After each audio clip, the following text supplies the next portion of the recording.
প্রিয় শিক্ষার্থীবৃন্দ, আশা করি তোমরা সবাই ভালো আছো। আমরা জীববিজ্ঞান নবম দশম শ্রেণী আলোচনা করছিলাম। আমরা 11 অধ্যায় পর্যন্ত পড়েছি এবং 11 অধ্যায়ের অনুশীলনী, সৃজনশীল এবং একটি অতিরিক্ত সৃজনশীল তোমাদের আলোচনা করেছিলাম গত ক্লাসে। আজকে আমরা সপ্তম অধ্যায়ে আলোচনা করব, কারণ তোমাদের দ্বিতীয় সেমিস্টারে, দ্বিতীয় ফাইনাল সেমিস্টারে অধ্যায় 7, 8, 9, 10, 11 এই 5টি অধ্যায় রয়েছে। এই অধ্যায়গুলো আমরা রিভিশন দিব। তোমাদের লেকচার যেহেতু শেষ হয়েছে, এখন আমরা সৃজনশীল গুলো আলোচনা করব। তো আজকে আমরা সপ্তম অধ্যায়ের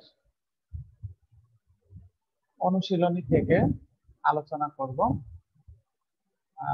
অনুশীলনী আমাদের অধ্যায় হচ্ছে 7।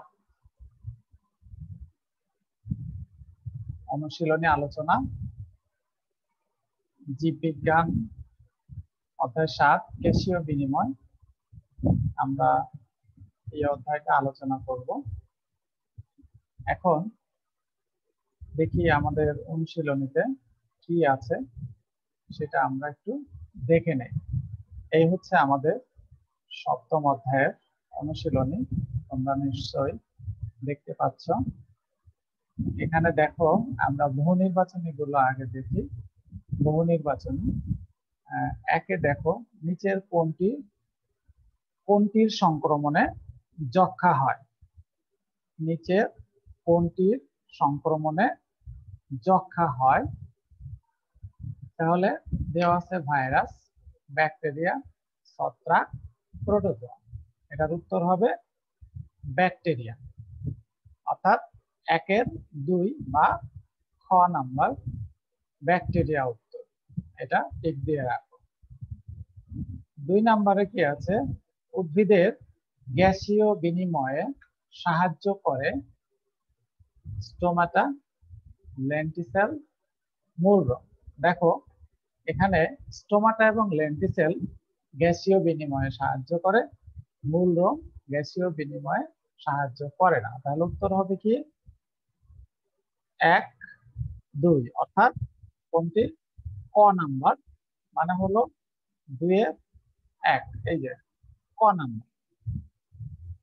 নিচের উদ্দীপকটি পড়ে 3 ও 4 নং প্রশ্নের উত্তর দাও। নিচের উদ্দীপকটি পড়ো। তাহলে দেখো, শারীরিক দুর্বলতার জন্য রীতা ডাক্তারের শরণাপন্ন হলো। ডাক্তার তার দেহে রক্তের একটি বিশেষ কণিকা অপর্যাপ্ততার কথা জানান। ঘাটতি পূরণে ডাক্তার তাকে পুষ্টিকর খাবার ও শাকসবজি অধিক পরিমাণে খেতে পরামর্শ দিলেন। এখন দেখো, কোশ্চেন করা হচ্ছে, রিতার রক্তে কোনটির অভাব রয়েছে? রিতার রক্তে কোনটির অভাব রয়েছে? লোহিত রক্তকণিকা। লোহিত রক্তকণিকার অভাব রয়েছে, তার মানে 3 এর ক নাম্বার এটি। এরপরে 4 এ কি আছে দেখো, বিশেষ কণিকাটি। বিশেষ কণিকাটি মানে হচ্ছে লোহিত রক্তকণিকা লৌহ উপাদান যুক্ত, অক্সিজেনের সাথে বিক্রিয়া করে, কার্বন ডাই অক্সাইড ধারণ করে। কার্বন ডাই অক্সাইড ধারণ করে না, কার্বন ডাই অক্সাইডের সাথে বিক্রিয়া করে। আচ্ছা, তাহলে লৌহ উপাদান যুক্ত, এটা সঠিক। অক্সিজেনের সাথে বিক্রিয়া করে, এটা সঠিক। তাহলে সঠিক উত্তর কোনটি? দেখো, ক নাম্বার, অর্থাৎ 1 ও 2 যেটি দেওয়া আছে, 4 এর 1, ক নাম্বার, এটি সঠিক। আচ্ছা, এখন আমরা সৃজনশীলে আসি। দেখো, সৃজনশীল 1 এ একটা চিত্র দেওয়া আছে। পি হচ্ছে একটি মানুষ দেওয়া আছে, আর কিউ একটি গাছ বোঝানো হয়েছে। এখন গাছ থেকে একটি তীর চিহ্ন মানুষে যাচ্ছে, অর্থাৎ এখানে লিখে ফেলো অক্সিজেন O2। এই যে গাছ থেকে যে তীর চিহ্ন মানুষে যাচ্ছে, তার উপরে O2 লিখে ফেলো, অর্থাৎ মানুষ অক্সিজেন নিচ্ছে। আবার মানুষ থেকে গাছে যে তীর চিহ্ন দেওয়া আছে এখানে কার্বন ডাই অক্সাইড লেখে না, অর্থাৎ মানুষ নিঃশ্বাসের সাথে কার্বন ডাই অক্সাইড ছেড়ে দেয়, সেই কার্বন ডাই অক্সাইড গাছ গ্রহণ করে, এটি বোঝানো হচ্ছে এখানে। এখন দেখো রক্তের কোন কণিকা অক্সিজেন বহন করে, রক্তের কোন কণিকা অক্সিজেন বহন করে, লোহিত রক্তকণা। ট্রাকিয়া বলতে কি বোঝায় এটি আমার লেকচারের মধ্যে, এই চ্যাপ্টারের লেকচারের মধ্যে পেয়ে যাবে। ট্রাকিয়া বলতে কি বোঝায়, এটা হচ্ছে শ্বাসনালী, ট্রাকিয়া বা শ্বাসনালী বলতে কি বোঝায়। তাহলে ট্রাকিয়া এবং শ্বাসনালী কি এবং কি দিয়ে গঠিত, কি কাজ করে, এই তিনটা পয়েন্টে এটার উত্তর লিখবে। ট্রাকিয়া সংজ্ঞা দিবে, কি দিয়ে গঠিত, তারপর কি কাজ করে। তাহলে এই যে খেয়াল করে, এই যে আমাদের এখানে যে ষড়যন্ত্র আছে, এই ষড়যন্ত্র থেকে যে তরুণাস্থি নির্মিত যে নালী কি করে, ফুসফুসে বায়ু বহন করে নিয়ে যায়, সেটা হচ্ছে ট্রাকিয়া। তাহলে ট্রাকিয়া কি দিয়ে গঠিত, তরুণাস্থি দিয়ে গঠিত। আর এটার কাজ হলো কি, সংজ্ঞার মধ্যেই কিন্তু কাজ বলা আছে যে এই ষড়যন্ত্র থেকে বায়ু বহন করে ট্রাকিয়া দুই ভাগে যখন ভাগ হয়ে যাচ্ছে তখন সেটাকে বলা হচ্ছে ব্রঙ্কাস। তাহলে ব্রঙ্কাসে নিয়ে যায়, সরাসরি সে ফুসফুসে যায় না, ট্রাকিয়া ব্রঙ্কাসে বিভক্ত হয়, ব্রঙ্কাস থেকে ফুসফুসে যায়। আচ্ছা, গ নাম্বার দেখো, চিত্রে পি এর সংগঠিত প্রক্রিয়াটি ব্যাখ্যা করো। পিতে কি হচ্ছে, বহিঃশ্বসন প্রক্রিয়া ব্যাখ্যা করতে হবে। তাহলে পি এ বহিঃশ্বসন প্রক্রিয়া লেকচারের মধ্যে আলোচনা করা আছে, ওভাবেই তোমরা লিখবে। বহিঃশ্বসন প্রক্রিয়াটা লিখতে হবে। তাহলে গ নাম্বারের পাশে লিখে রাখো বহিঃশ্বসন প্রক্রিয়া লিখতে হবে। আচ্ছা, এবার ঘ নাম্বারে কি দেওয়া আছে, চিত্রে গ্যাস বিনিময়ের ক্ষেত্রে পি ও কিউ একে অপরের উপর নির্ভরশীলতার বিষয়টি তোমার যুক্তির আলোকে বিশ্লেষণ করো। এখন দেখো, পি এবং কিউ একে অপরের নির্ভরশীলতা মানে হচ্ছে উদ্ভিদ এবং প্রাণী একে অন্যের উপর নির্ভরশীল। এটি তোমরা এই যে দেখবে যে চ্যাপ্টারের প্রথমে দেওয়া আছে, যে এখানে যদি তুমি দেখো যে উদ্ভিদ আমার হচ্ছে সালোক সংশ্লেষণ প্রক্রিয়ায় কার্বন ডাই অক্সাইড এবং পানির সহায়তায় শর্করা জাতীয় খাদ্য তৈরি করে এবং সেই সাথে কি করে, অক্সিজেন ত্যাগ করে। এই অক্সিজেন প্রাণী শ্বাসক্রিয়ার মাধ্যমে গ্রহণ করে এবং এই অক্সিজেনের সাহায্যে প্রাণী দেহের সঞ্চিত খাদ্য ভেঙে শক্তি উৎপন্ন হয়, অর্থাৎ শ্বসন প্রক্রিয়ার মাধ্যমে শক্তি উৎপন্ন হয়। সেই শক্তির সাহায্যে সকল প্রাণী তাদের স্বাভাবিক কাজকর্ম, বৃদ্ধি, রোগ প্রতিরোধ ক্ষমতা যাবতীয় কাজ করে থাকে। আচ্ছা, তাহলে আবার এই যে প্রাণীর শ্বসনে কি হয়, কার্বন ডাই অক্সাইড তৈরি হচ্ছে, সেই কার্বন ডাই অক্সাইড আবার প্রাণী বায়ুতে ছেড়ে দেয় এবং উদ্ভিদ সেই কার্বন ডাই অক্সাইড বায়ু থেকে গ্রহণ করে আবার খাদ্য তৈরি করে।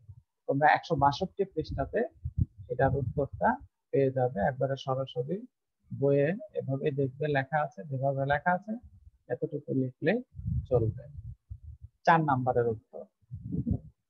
এবার আসো সৃজনশীল 2। সৃজনশীল 2 দেখো কি বলা হচ্ছে,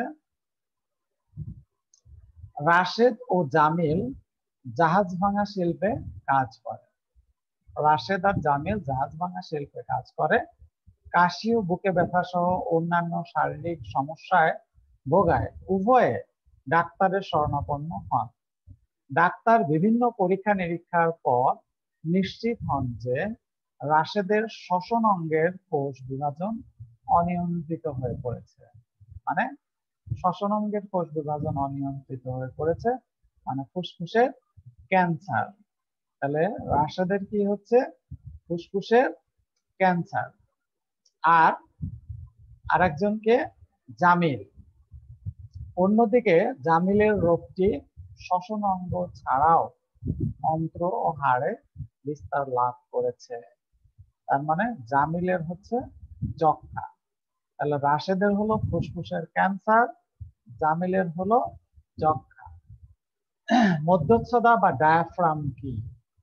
আমাদের বক্ষ এবং উদর গহ্বরকে পৃথককারী পর্দা হলো মধ্যচ্ছদা বা ডায়াফ্রাম। বহিঃশ্বসন বলতে কি বোঝায়? বহিঃশ্বসনের সংজ্ঞা দিবে, আর এই প্রক্রিয়ায় কি ঘটে, অর্থাৎ অক্সিজেনের কার্বন ডাই অক্সাইডের যে বিনিময় ঘটে সেই কথাটি বলতে হবে। বহিঃশ্বসনের সংজ্ঞা লেকচারে দেওয়া আছে, বইয়ের মধ্যে হুবহু এভাবে লেখা আছে। রাশেদের দেহে রোগটি কিভাবে ছড়ায় ব্যাখ্যা করো।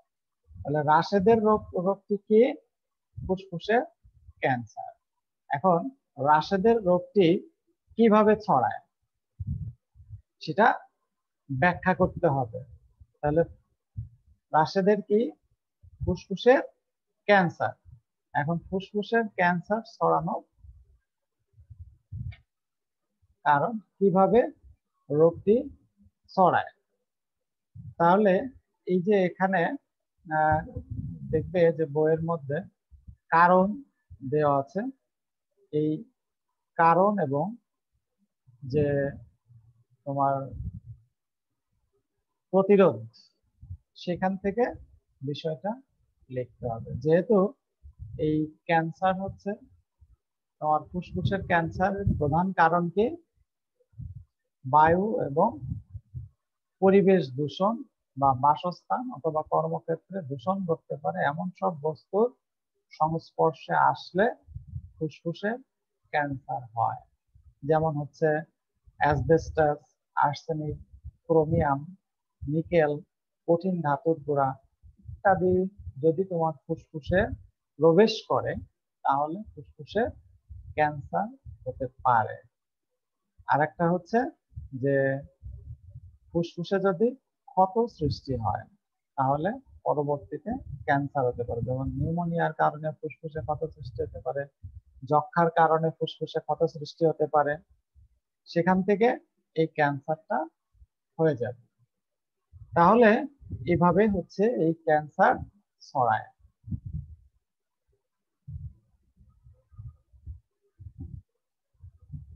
আর আরেকটা হচ্ছে যে এই যে আক্রান্ত ব্যক্তি যে থাকে তার থুতু বা শ্লেষ্মা এর মাধ্যমে কিন্তু এটি ছড়াতে পারে। ঠিক আছে, ছড়াতে পারে। ধূমপানের মাধ্যমে এটি হতে পারে। তো এইভাবে একটু গুছিয়ে লিখতে হবে। রাশেদ ও জামিলের রোগ দুটির মধ্যে কোনটির নিরাময় তুলনামূলকভাবে সহজতর?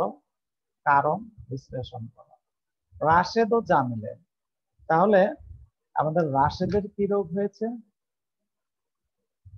রাশেদ ফুসফুসের ক্যান্সার, আর জামিল যক্ষা।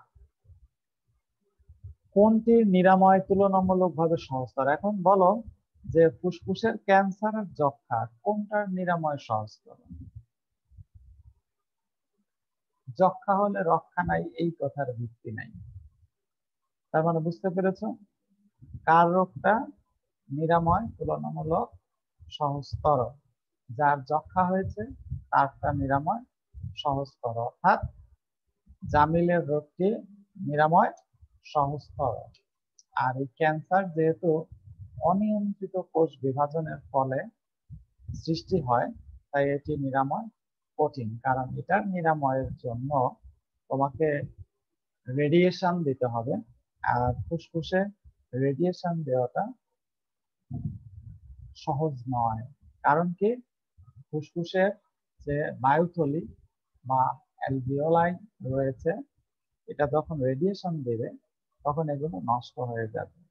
আর এটা যদি নষ্ট হয়ে যায় তখন ফুসফুস একসময় অকেজো হয়ে যেতে পারে। তার মানে ফুসফুস অকেজো হয়ে গেলে সে মারাও যেতে পারে। অতএব এটি নিরাময় এত সহজযোগ্য নয়। আচ্ছা, দুইটি কোশ্চেনই এখানে অনেক অনেক বেশি ইম্পর্টেন্ট। এই চ্যাপ্টার থেকে কোশ্চেন আসলে এই ধরনের কোশ্চেন গুলাই আসে। এখন আমরা আরেকটি অতিরিক্ত সৃজনশীল দেখব। সেই অতিরিক্ত সৃজনশীলটা কোথায় আছে একটু দেখি।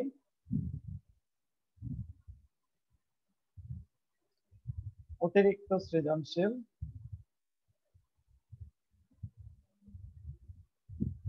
হ্যাঁ,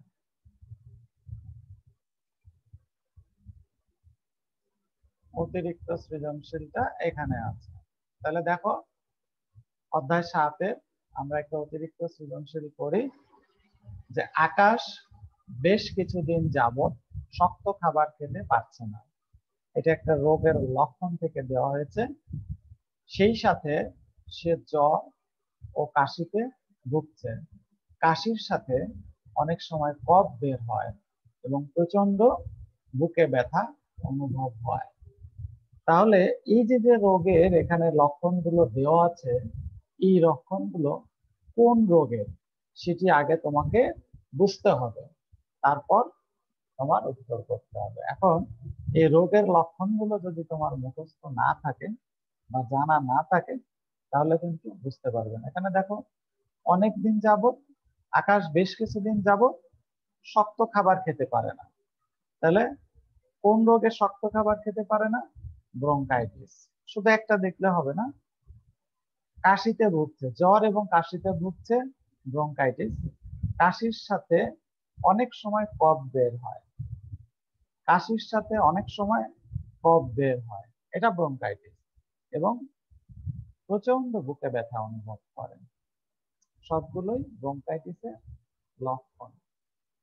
আচ্ছা, তার মানে আকাশের ব্রঙ্কাইটিস হয়েছে। অন্তঃশ্বসন কি? অন্তঃশ্বসন, তাহলে কোষের মধ্যে যে শ্বসন ঘটে, তাই সেটি হলো অন্তঃশ্বসন। অর্থাৎ কোষের মধ্যে, জীবকোষের মধ্যে যে শ্বসন ঘটে তাকে অন্তঃশ্বসন বলে। শ্বসন মানেই হচ্ছে খাদ্য ভেঙে শক্তি উৎপাদন। এই অন্তঃশ্বসনই মূলত শক্তি উৎপাদন। ডায়াফ্রাম বলতে কি বুঝো? আমরা বইয়ের একটা সৃজনশীলে বলছি ডায়াফ্রাম বা মধ্যচ্ছদা কি, আর এখানে বলা হচ্ছে ডায়াফ্রাম বলতে কি বুঝো। তাহলে এখানে শুধু সংজ্ঞা দিলে হবে না, সে কি কাজ করে। যেমন ফুসফুসের সংকোচন প্রসারণে সাহায্য করে, তার মানে শ্বসনে সহায়তা করে।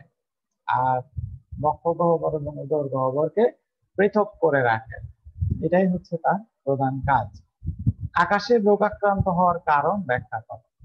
তাহলে আকাশ রোগাক্রান্ত হলো কেন, এর কারণ, অর্থাৎ তার এই রোগের কারণ কি কি কারণে ব্রঙ্কাইটিস হতে পারে সেগুলো এখানে ব্যাখ্যা করতে হবে। অর্থাৎ 171 পেজে দেখবে যে ব্রঙ্কাইটিসের প্রথম যে প্যারাটি দেওয়া আছে, এই প্যারাটি থেকে এটি অ্যান্সার করতে হবে। যেমন ব্যাকটেরিয়ার সংক্রমণে এই রোগ হতে পারে, অর্থাৎ শ্বাসনালীতে ব্যাকটেরিয়ার সংক্রমণ ঘটলে তোমার ব্রঙ্কাইটিস হতে পারে। অস্বাস্থ্যকর পরিবেশ, স্যাঁতসেঁতে ধূলিকণা মিশ্রিত আবহাওয়া, তারপর হচ্ছে ঠান্ডা লাগা, ধূমপান, এগুলো থেকেও ব্রঙ্কাইটিস হতে পারে।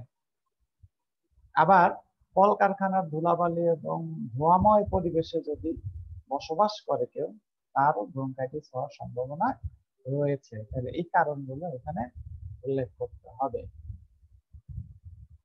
রোগ থেকে মুক্তি পাওয়ার জন্য আকাশের করণীয় দিকগুলো বিশ্লেষণ করো। রোগ থেকে মুক্তি পাওয়ার জন্য, অর্থাৎ সে রোগাক্রান্ত, তার থেকে মুক্তি পাওয়ার জন্য এটা একটা, আর হচ্ছে প্রতিরোধ, অর্থাৎ প্রতিকার এবং প্রতিরোধ দুইটাই এখানে উল্লেখ করতে হবে।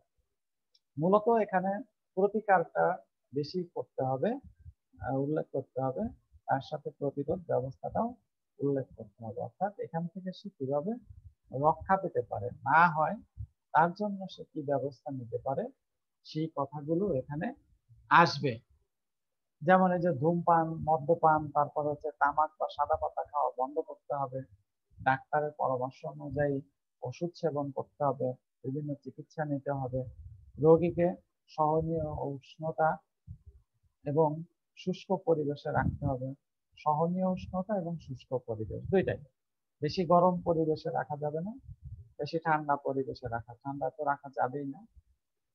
তারপর হচ্ছে পুষ্টিকর তরল খাবার দিতে হবে, এরপর গরম খাবার দিতে হবে, তারপরে রোগীকে পূর্ণ বিশ্রামে থাকতে হবে। এই রোগ থেকে রক্ষা পাওয়ার মানে একটা উপায় হচ্ছে যে পূর্ণ বিশ্রামে থাকতে হবে।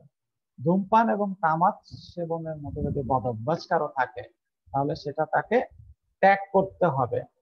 তারপর ধুলাবালি ধোঁয়াযুক্ত পরিবেশে যদি বাস করে তাহলে সেখান থেকে তার বাসস্থান সরিয়ে নিয়ে খোলা মানে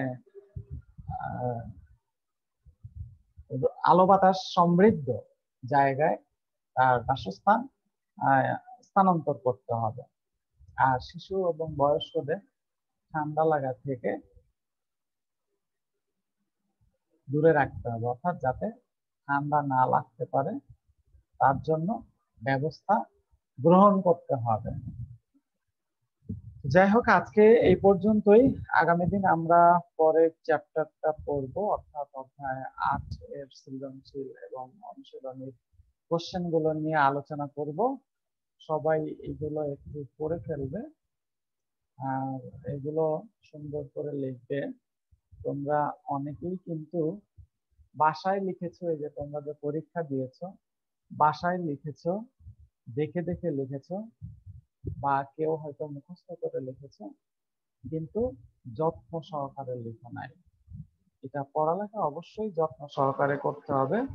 আর এই চ্যাপ্টার পড়ানোর সময় আমি তোমাদের অবশ্যই বলেছিলাম যে এই চ্যাপ্টারটা যদি তোমরা ভালো করে পড়ো তাহলে তোমরা দেখবে অনেক রোগ সম্পর্কেই তোমরা জেনে যাবে, এবং ওই লক্ষণগুলো তোমার মধ্যে যদি থাকে তাহলে কোন ডাক্তারের সাথে যোগাযোগ করে কোন ধরনের ওষুধ খেতে হবে সেগুলো কিন্তু তোমরা ভালো বুঝবে, এবং তোমাদের ভুল চিকিৎসার শিকার হতে হবে না।